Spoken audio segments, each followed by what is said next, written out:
Today is a day for mourning and remembering. Nancy and I are pained to the core by the tragedy of the Shuttle Challenger.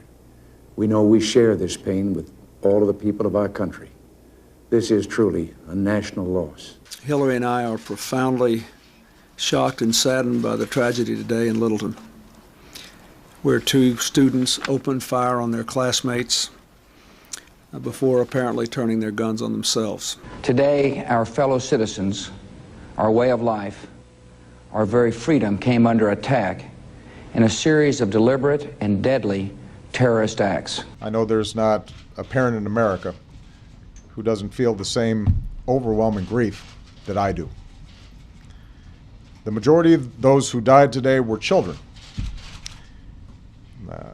Beautiful little kids between the ages of 5 and 10 years old. And we were, I need water, help me, I need water, help.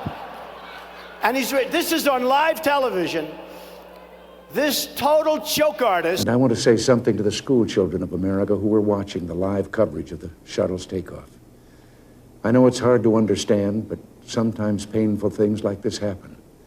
It's all part of the process of exploration and discovery. It's all part of taking a chance and expanding man's horizons. The future doesn't belong to the faint-hearted. It belongs to the brave. The Challenger crew was pulling us into the future, and we'll continue to follow them. We don't know yet all the hows or whys of this tragedy. Perhaps we may never fully understand it. St. Paul reminds us that we all see things in this life through a glass darkly, that we only partly understand what is happening. These acts of mass murder were intended to frighten our nation into chaos and retreat. But they have failed. Our country is strong. A great people has been moved to defend a great nation. Terrorist attacks can shake the foundations of our biggest buildings, but they cannot touch the foundation of America. These acts shatter steel, but they cannot dent the steel of American resolve. This evening, Michelle and I will do what I know every parent in America will do, which is hug our children a little tighter, and we'll tell them that we love them, and we'll remind each other how deeply we love one another.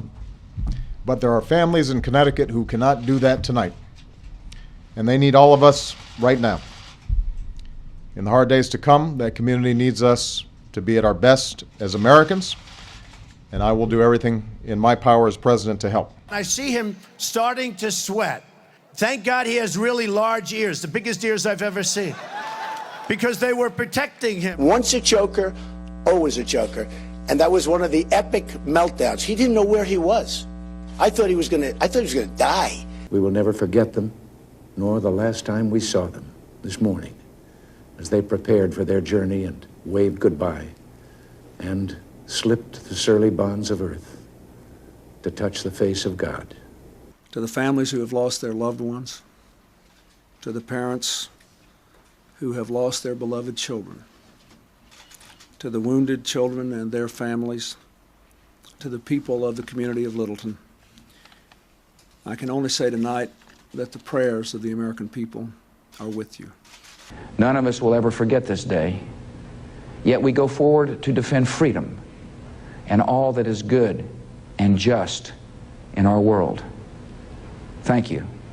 Good night, and God bless America.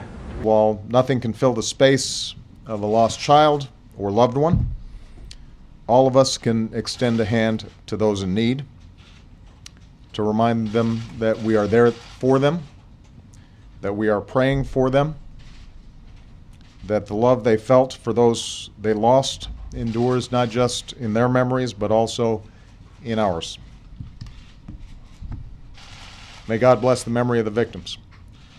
And in the words of Scripture, heal the brokenhearted and bind up their wounds. It's Rubio! Little mouth on him, bing, bing, bing. Unbelievable.